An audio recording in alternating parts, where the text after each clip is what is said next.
శ్రీ గురుభ్యో నమః. శ్రీమాత్రే నమః. వెల్కమ్ టు విఎంకే ఆస్ట్రో న్యూమోడ ఛానల్.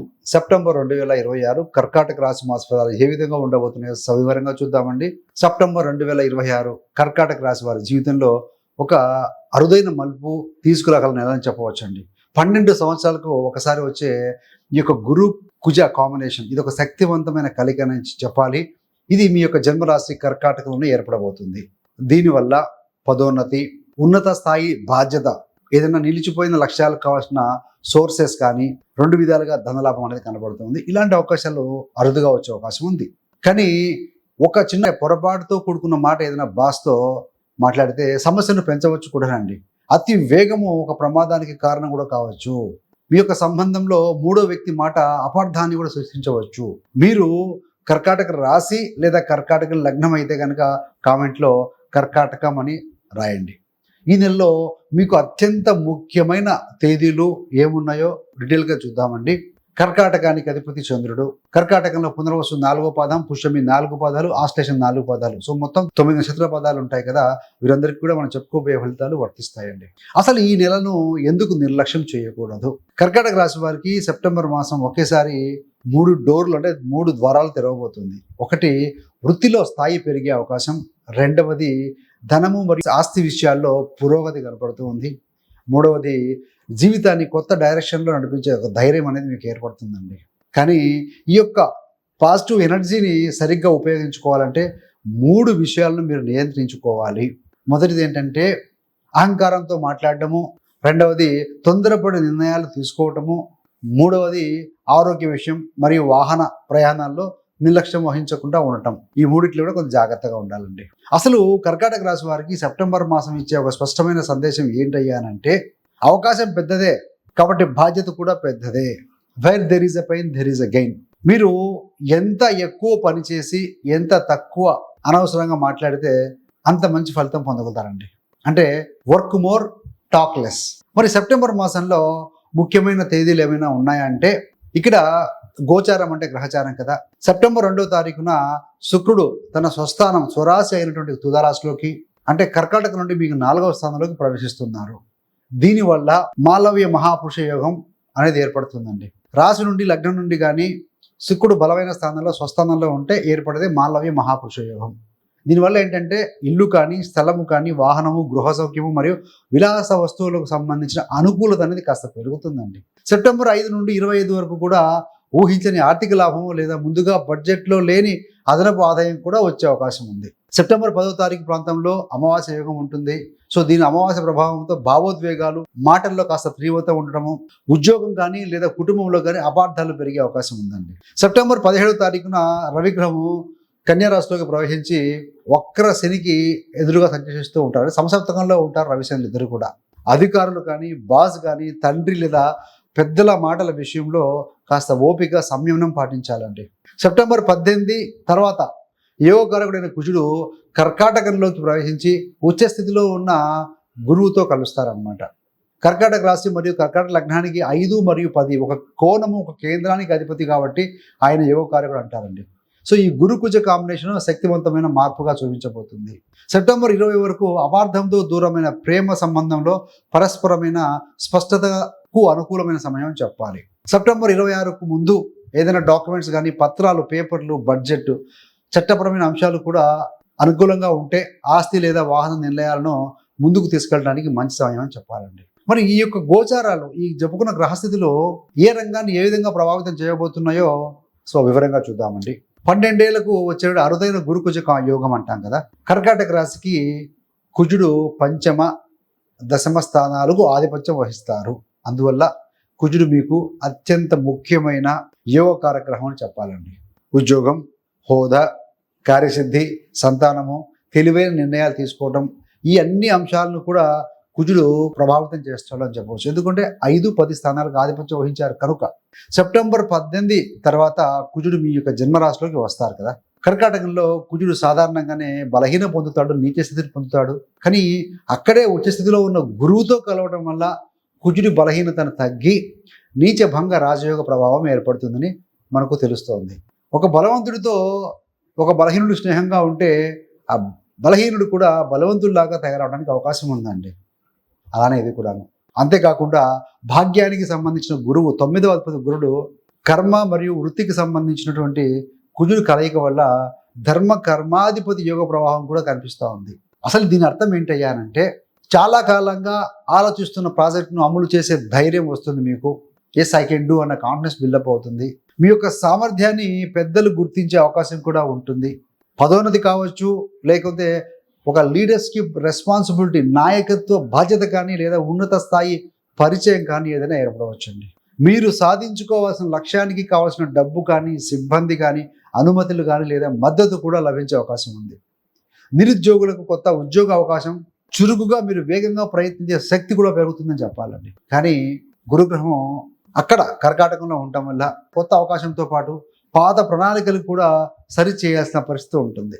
గతంలో వదిలేసిన మంచి ఆలోచనను ఇప్పుడు మళ్ళీ మెరుగైన రూపంలో మళ్ళీ ప్రారంభించే అవకాశం ఉంటుందండి. ఈ యొక్క ఉద్యోగము, పదోన్నతి మరియు రాజకీయాల పరంగా ఏ విధంగా ఉంటుందయ్యా అంటే కర్కాటక రాశి వారికి స్త్రీలు కానీ పురుషులు ఎవరైనా సరే ఉద్యోగస్తులకి ఈ నెల వృత్తిపరంగా బలమైన అవకాశాలను ఇస్తుందని చెప్పాలి. ముఖ్యంగా ఈ యొక్క సెప్టెంబర్ 18 తర్వాత మీ పనిలో వేగము, నిర్ణయం తీసుకునే శక్తి, నాయకత్వ లక్షణాలు ఇవన్నీ కూడా స్పష్టంగా కనిపిస్తాయండి. సినీలు మీకు ఏదైనా ముఖ్యమైన బాధ్యతను అప్పచెప్పవచ్చు. పదోన్నతి కోసం ఎదురు చూస్తున్న వారికి ఏమైనా ఒక చర్చలో ముందుకు సాగే అవకాశం ఉంది. గవర్నమెంట్ రూలింగ్ అంటే ప్రభుత్వ పరిపాలన కానీ, ఇంజనీరింగ్, రియల్ ఎస్టేటు, రక్షణ, వైద్యము మరియు టీచింగ్ ఫీల్డ్లో ఉన్న మరియు మేనేజ్మెంట్ రంగాల్లో ఉన్నవారు కూడా ప్రత్యేకంగా బెనిఫిట్ పొందే అవకాశం ఉంది. అయితే సెప్టెంబర్ 17 తర్వాత ఈ యొక్క రవిగ్రహం కన్యా రాశిలోకి వచ్చిన తర్వాత మీనంలో ఉన్న శని, సో శని రవిలు పరస్పరం ప్రభావం వల్ల బాస్ లేదా ఉన్నతాధికారితో అహంకారంతో కూడుకున్న ఒక పోరు, ఒక మాట పట్టింపు రావచ్చు. మీ ఉద్దేశం మంచిదే అయినా చెప్పే విధానం కఠినంగా ఉంటే సమస్య ఇంకా జటిలం అయ్యే అవకాశం, పెరిగే అవకాశం ఉంటుందండి. అందుకే వృత్తిలో ఉన్న వారికి ఏం వర్తిస్తున్నాయనంటే చెప్పేది ఏంటంటే పని ఎక్కువగా చేయండి, మాట తక్కువగా మాట్లాడండి. ప్రత్యేకంగా సెప్టెంబర్ 10 సమీపంలో అక్కడ అమావాస్య ఏర్పడే సందర్భం కదా, వెంటనే కోపంగా స్పందించవద్దు. అఫీషియల్ మెయిల్స్ కానీ లేదా మెసేజ్లు కానీ పంపే ముందు 1-2 సార్లు చెక్ చేసుకొని పంపండి. గాసిప్స్ కానీ, ఆఫీస్ పాలిటిక్స్, గ్రూప్ రాజకీయాలు, ఇతరుల మీద ఫిర్యాదులకు దూరంగా ఉండండి. అదేవిధంగా మీరు చేసిన పనికి ఆధారాలు సక్రమంగా ఉంచుకోండి. తండ్రి లేదా కుటుంబ పెద్దలతో అభిప్రాయ భేదం వచ్చినా సరే గౌరవంతో మాట్లాడండి వారితోటి. ధన విషయంలో 2 విధాలుగా లాభం వచ్చే అవకాశం ఉంది. మొదటి అవకాశం చూస్తే చాలా కాలం క్రితం పరిచయమైన వ్యక్తి, లేదంటే ఒక పాత క్లయింట్, లేదంటే మాజీ సహోద్యోగి ద్వారా లాభదాయకమైన పని ఏదైనా మీకు రావచ్చండి. మీరు ఊహించిన సమయంలో ఒక ఫోన్ కాల్ కానీ, ఒక రెఫరెన్స్ లేదా వ్యాపార ప్రపోజల్, బిజినెస్ ప్రపోజల్ మీ ముందుకు ఏదైనా రావచ్చండి. కాబట్టి పాత మంచి పరిచయాలను గౌరవంగా కొనసాగించండి. రెండో అవకాశం ఏ విధంగా ఉండొచ్చాయంటే ఈ యొక్క సెప్టెంబర్ 5 నుండి సెప్టెంబర్ 25 మధ్య ముందుగా ఊహించినటువంటి అనుకోని కొంచెం డబ్బులు కానీ, ధనం కూడా రావచ్చండి. ఇది ఏదైనా మీ అప్పులు, బకాయిలు చెల్లింపు కానీ, కమిషను, ఇన్సెంటివ్ కానీ, అదనపు పని వల్ల వచ్చేది కానీ, ఆస్తి సంబంధంగా మొత్తం లేదా కుటుంబ సహాయం రూపంలో కూడా ఉండే అవకాశం ఉందండి. సెప్టెంబర్ 2వ తారీఖు తర్వాత శుక్రుడు 4వ స్థానంలో స్వస్థానంలో ఉండటం వల్ల ఇల్లు, వాహనము, భూమి, ఇంటీరియర్ కానీ, ఒక కంఫర్ట్స్, ఒక సౌకర్యాలు లేదా విలువైన వస్తువుల యొక్క కొనుగోలుకు ఆసక్తి మీలో బాగా పెరుగుతుందండి. సెప్టెంబర్ 26 తారీఖు కంటే ముందు నిర్ణయం తీసుకోవాలనే సూచన ఉన్న, ఇండికేషన్ ఉన్న, తొందరపడి అడ్వాన్స్ ఇవ్వద్దు. కాబట్టి ఇచ్చే ముందు తప్పనిసరిగా ఓనర్షిప్ డాక్యుమెంట్స్ కానీ, రిజిస్ట్రేషన్ వివరాలు కానీ, బ్యాంకు సంబంధమైన రుణ నిబంధనలు ఏమైనా ఉన్నాయా, ఆ వెహికల్ హిస్టరీ కానీ, అదేవిధంగా మీ యొక్క బడ్జెట్, మీ యొక్క ఈఎంఐ సామర్థ్యాన్ని పరిశీలించుకున్న తర్వాత ముందుకు వెళ్ళాలండి. ఏది ఏమైనా జ్యోతిష్యానికి సంబంధించిన అనుకూలతతో పాటుగా చట్టపరమైన ఆర్థిక పరిశీలన కూడా తప్పనిసరిగా చేసుకోవాలండి. మొత్తం గ్రహాలు ఈ విధంగా ఉన్నాయి అయిపోతుందని మాత్రం అనుకోకూడదండి. మరి ప్రేమ, వివాహం ఈ విషయాలు చూస్తే సెప్టెంబర్ మాసంలో కర్కాటక రాశి వారికి ప్రేమలో అపార్థం వచ్చి నో కాంటాక్ట్ అంటే కాంటాక్ట్లో లేని అలా పరిస్థితుల్లో ఉన్నవారికి సెప్టెంబర్ 20 వరకు మాట్లాడుకుని సమస్యలను పరిష్కరించుకునే అవకాశం ఉందండి. మళ్ళీ టచ్లోకి వచ్చే అవకాశం ఉంది. కానీ ఒక ముఖ్యమైన విషయం ఏంటంటే గ్రహాలు అనేవి అవకాశం మాత్రమే ఇస్తాయండి, ఎదుటివారి స్వేచ్ఛను మాత్రం నియంత్రించవు. కాబట్టి గౌరవంగా ఒకసారి మాట్లాడండి. మీ తప్పు కనుక ఉంటే నిజాయితీగా క్షమాపణ చెప్పండి. మీ యొక్క భావనను స్పష్టంగా తెలియజేయండి. క్షమాగుణం అనేది చాలా ఒక పాజిటివ్ అనేది, అది క్షమాగుణం కలిగిన వారికి మంచి చేస్తుంది. సెప్టెంబర్ 20 వరకు కూడా ఎదుటివారి నుంచి గౌరవము, బాధ్యత లేదా స్పందన కనిపించకపోతే మీరు నిరీక్షణకు బదులుగా ఆత్మగౌరవంతో మీకై మీరు ముందుకు సాగడం మంచిదండి. ఈ యొక్క వివాహతులు ఈ నెలలో 3వ వ్యక్తిలో, థర్డ్ పర్సన్ మాటలకు ఎక్కువ ప్రాధాన్యం ఇవ్వకండి. బంధువుల జోక్యం కానీ, స్నేహితుల గాసిప్ కానీ లేదా సోషల్ మీడియాలో కనిపించే ఆర్టిఫిషియల్ సంతోషంతో మీ యొక్క దాంపత్యాన్ని పోల్చవద్దు. పైపై మెరుగులు చూసి మోసపోవద్దండి. మిమ్మల్ని మీరు కంపేర్ చేసుకొని బాధపడవద్దు. సో ప్రతి ఇంటి ప్రయాణం వేరు, ప్రతి దంపతుల పరిస్థితి వేరండి. ఎవరి పరిస్థితి కూడా ఒకలాగా ఉండదు. ఏదైనా సమస్య వచ్చినప్పుడు జీవిత భాగస్వామితో నేరుగా మాట్లాడండి. ఇతరుల ముందు విమర్శించకూడదండి. కోపంలో విడిపోవడం వంటి నిర్ణయాలు తీసుకోకండి. ఇద్దరు కలిసి కాస్త సమయం గడపడం, ఇవన్నీ కూడా ఇంటిమసీ పెంచుతూ ఉంటాయి కదా. సెప్టెంబర్ 10 దగ్గరలో సున్నితమైన విషయాలను ప్రశాంతంగా చర్చించడం అనేది మంచిదండి. ఎందుకంటే అమావాస్య దగ్గరలో ఉన్నారు కదా, రవి చంద్రుడి దగ్గరగా ఉంటారు. రవి అంటే ఆత్మ, చంద్రుడు అంటే మనస్సు బలహీనంగా ఉంటాయి కాబట్టి. మరి విద్యార్థులకి సంతాన సంబంధం, అదేవిధంగా సృజనాత్మకత, ఈ విషయాలు చూస్తే ఇవన్నీ కూడా 5వ స్థానం ఇండికేట్ చేస్తాయి కదా. కుజుడు మీ పంచమాధిపతి కావడంతో సెప్టెంబర్ 18 తర్వాత విద్యార్థుల్లో పోటీతత్వము, కాంపిటీషన్ అనేది కనబడుతుంది. లక్ష్యం మీద దృష్టి పెట్టడము, పరీక్షలకు కష్టపడే శక్తి అనేది పెరుగుతుందండి. సో గురుకుజ కాంబినేషన్ ఉంది కాబట్టి ఉన్నత విద్య, జ్ఞానము, మార్గదర్శకత్వానికి సహకరిస్తుందని చెప్పవచ్చు.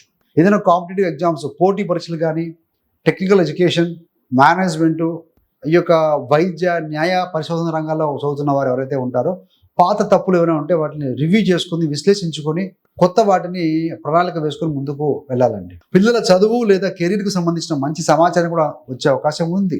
అయితే పిల్లలపై మీ ఆశయాలను బలవంతంగా రుద్దకుండా వారి సామర్థ్యానికి సరిపోయే మార్గాన్ని ఎంచుకునే దానికి మీరు సహాయం చేయాలండి. ఎవరో చూసి పలానా వాళ్ళు ఇది కోర్స్ చేశారు, పలానా వాళ్ళు ఇందులో రాణిస్తున్నారని చెప్పి మనవాడి కెపాసిటీ, మన పిల్లల కెపాసిటీ లేకుండా కంపేర్ చేసుకుని ఫోర్స్ చేయకూడదు. ఈ యొక్క కళలు, మీడియా, డిజైన్, సంగీతము, ఇంటీరియర్, సోషల్ మీడియా ఇలాంటి రంగాల్లో ఉన్న వారికి శుక్ర ప్రభావం అనేది కొంత సృజనాత్మకత, క్రియేటివ్ ఆలోచనలు ఇస్తుందని చెప్పవచ్చు అండి.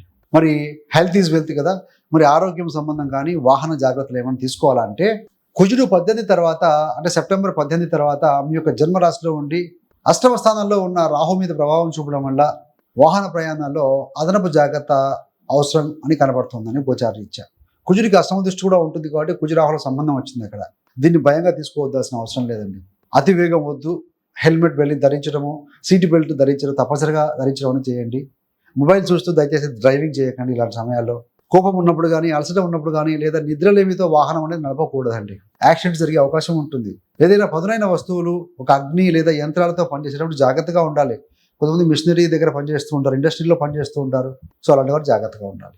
ఏదేమైనా ఈ యొక్క కుజుడి ప్రభావం వల్ల శరీరంలో కొంచెం వేడి, అసిడిటీ, కడుపులో మంట, ఒక పిత్త సంబంధమైన అసౌకర్యంగా కొంచెం పెరిగే అవకాశం కూడా ఉందండి.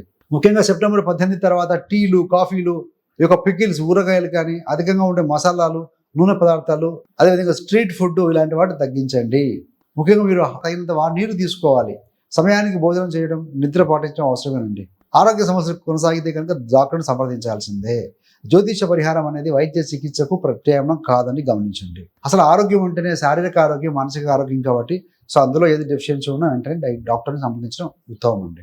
రెమెడీ పరంగా చూస్తే ఈ మాసంలో మనశ్శాంతి, కొంచెం కోపం తగ్గడానికి, గ్రహాల యొక్క పీడ ఉపశమనానికి శివారాధన చేసుకోవచ్చండి. సోమవారం నుంచి కానీ లేదంటే మీకు వీలైన రోజున శివాలయానికి వెళ్ళి ఏదైనా 3 పదార్థాలతో వరుసగా అభిషేకం చేయండి స్వామివారికి. పచ్చిపాలు, తేనె, గంగాజలం కావచ్చు, లేదంటే స్వచ్ఛమైన నీరుతో కానీ చేయండి. అదేవిధంగా మీరు వెళ్ళే ఆలయాల్లో వారు అనుమతించిన మేరకు మాత్రమే ఈ యొక్క అభిషేక పదార్థాలను ఉపయోగించడం మంచిదండి. అదేవిధంగా గంధంలో కొద్దిగా కుంకుమ పువ్వు కలిపి శివలింగానికి తిలకం సమర్పించడము, బిల్వ పత్రాలు లేదా తెల్లని పుష్పాలు ఏమైనా ఉంటే మీ శక్తి మేరకు స్వామివారికి నైవేద్యంగా సమర్పించడం, అది రెండవది. మూడవది ఏంటంటే మంత్ర జపం, శివ పంచాక్షరి మంత్రం ఓం నమః శివాయ, ఈ మంత్రాన్ని 108 సార్లు జపించుతూ ఉండండి. మరి పరిహారం చేస్తున్నప్పుడు కేవలం మీ కోరిక మాత్రమే చెప్పకుండా కోపాన్ని తగ్గించుకోవాలి. కఠినమైన మాటలు మాట్లాడకూడదు. తల్లిదండ్రులు, గురువులను గౌరవించాలి. అవసరమైన వారికి ఆహారం లేదా సహాయం అందించాలి. ఈ యొక్క భావనతో మీరు మెలగాలండి. ఈ యొక్క మంచి ప్రవర్తనే మనం చేసే పరిహారానికి అసలైన శక్తిని ఇస్తూ ఉంటుంది అన్నమాట. ఫ్రెండ్స్, సెప్టెంబర్ 2026 మాసం కర్కాటక రాశి వారికి ఇచ్చేటువంటి ఒక గొప్ప సందేశం ఏంటయ్యాలంటే, మీకు శక్తి లభిస్తోంది. ఆ శక్తిని కోపంగా కాకుండా కార్యసిద్ధిగా మార్చుకోండి అని మన గోచారం చెప్తుందండి. ముఖ్యంగా కర్కాటక రాశి వారు సెప్టెంబర్ మాసంలో గుర్తుంచుకోవాల్సిన 5 ముఖ్యమైన విషయాలు ఏంటయ్యాలంటే, ఒకటవది సెప్టెంబర్ 2 తర్వాత ఆస్తి, గృహము, వాహన అవకాశాలను పరిశీలిస్తూ ఉండండి. శుక్రుడు చతుర్థంలోకి వెళ్తారు కాబట్టి. రెండవది సెప్టెంబర్ 5 నుంచి 25 వరకు కూడా వచ్చే ఆర్థిక అవకాశాన్ని తెలివిగా ఉపయోగించుకోండి. మూడవది సెప్టెంబర్ 17 తర్వాత బాస్ కానీ, తండ్రితో కానీ, పెద్దలతో మాట్లాడేటప్పుడు మాటలో సంయమనం పాటించండి. నాలుగవది సెప్టెంబర్ 18 తర్వాత వృత్తిలో లక్ష్యాల మీద ధైర్యంగా మీరు యాక్షన్స్ అనేవి స్టార్ట్ చేయండి. చర్యలు మొదలు పెట్టండి. ఆలోచనలు కాదు, యాక్షన్ ఓరియంటెడ్గా ఉండాలి. ఐదవది సంబంధాలు, ఆరోగ్యం మరియు వాహన ప్రయాణాల్లో తొందరపాటు కూడదు. ఫ్రెండ్స్, ఈ వీడియో మీకు ఉపయోగపడితే లైక్ చేయండి. కర్కాటక రాశి మిత్రులకు షేర్ చేయండి. మీ జన్మ నక్షత్రం పునర్వసు 4వ పాదమా, పుష్యమీన లేదా ఆశ్లేష ఏదో కామెంట్లు తెలియజేయగలరు. అలాగే మీరు ఎదురు చూస్తున్న ఫలితం ఉద్యోగమా, ధనమా, వివాహమా, ఆస్త ఏదో అది చెప్పండి. సో ఇలాంటి సులభమైన విశ్లేషణాత్మకమైన జ్యోతిష వీడియోల కోసం మన విఎంకే ఆస్ట్రో న్యూమాలజీ ఛానల్ను సబ్స్క్రైబ్ చేసుకొని బెల్ ఐకాన్ మీద క్లిక్ చేయండి. అదేవిధంగా ఆల్ బటన్ నొక్కితే మేము చేసే ప్రతి వీడియో కూడా నోటిఫికేషన్ ద్వారా మీ దాకా ఉంటుందండి. సర్వేజన సుఖినో భవంతు. స్వస్తి.